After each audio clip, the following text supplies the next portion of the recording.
Oh, God. He cut out the scene with the leeches. Well, That would have been special. It's on the Blu-ray.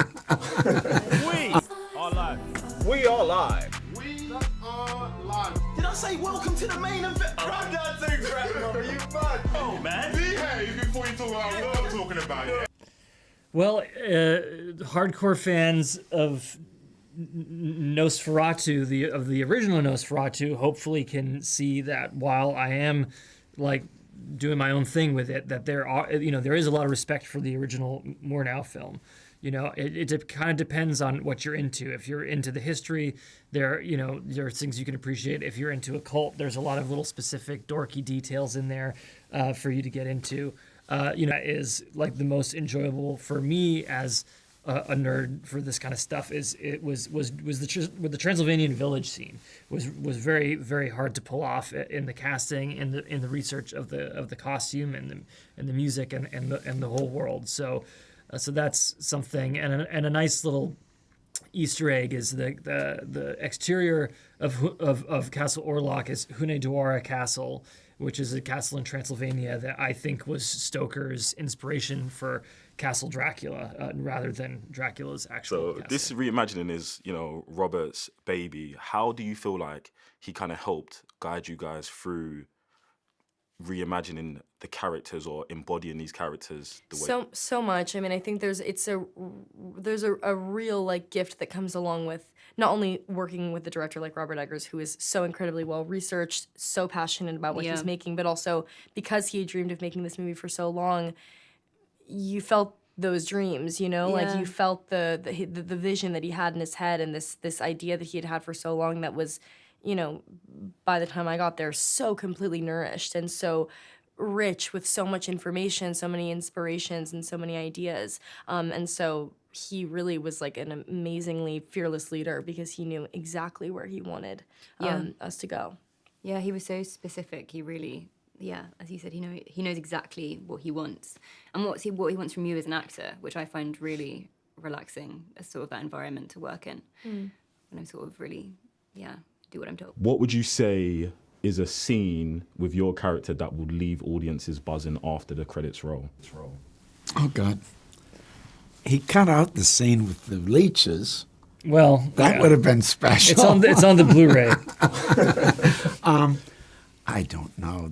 That's always hard to have preferences, but I would say that scene with Lily, where where you initially see her, kind of, for lack of a better word, possessed. In contact with something beyond, and his relationship to her, because he's firm on one hand, because he's got this thing to do to protect her, but he also is very sympathetic. So that's kind of interesting, kind of establishes his relationship with her in a very concrete way. I love that. I mean, Robert, when you're crafting a reimagining of such a legendary story, how do you make it your own?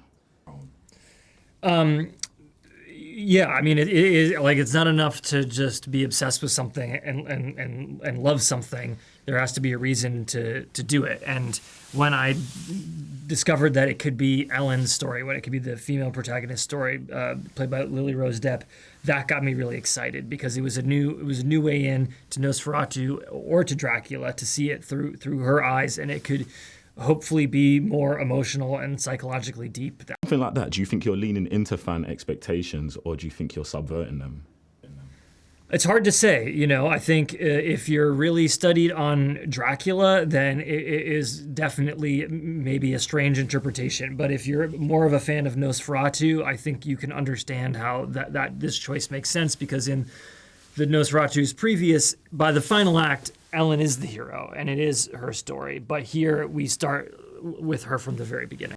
What parts of the film do you feel like are going to get the best reactions out of the audience? Ooh, I mean, I think classically the jump scare moments. But then also I think watching it, when I watched it for the first time all together, sort of finished product, I was so taken aback by the ending, like the last scene. I feel like with the score and everything, it makes it, and you and Bill's performances, it makes it really moving and quite emotional in a way that I didn't expect. I can't lie, I did love that moment. It took me by surprise. I was like, am I supposed to be enjoying this? Right? Well, I didn't like feel for, I kind of weirdly felt for him in a way that I didn't think I would or I should. I know, I felt for him too. It Yeah. makes you kind of sad. Because Yeah. you think, wow, he's actually kind of quite lonely too. Yeah. You know, poor thing. Poor thing. With such a rich career that you've got, Willem, what is it about Robert's directing that has made you gravitate towards him? And you know what I'm saying, you've worked on multiple projects together. I like being around him. He's a great writer. He's disciplined. He's passionate. He's a personal filmmaker. He understands a nice balance between, a film language, his personal expression, and then also what the audience needs. I mean, he's pragmatic. He's not precious. And he knows actors. He knows how to speak to actors. And I just feel very comfortable with him. And when I'm around him, he gives me things that make me feel flexible, feel like I see things a different way. And anytime you do that, it piques your curiosity and your sense of wonder. And that's where you want to be as an actor. Not interpreting necessarily, but having an experience. And I think he also understands me. He knows how to trigger me and get the best out of me. Love that. Robert, with this, how do you want Nosferatu to leave an impact on the horror genre?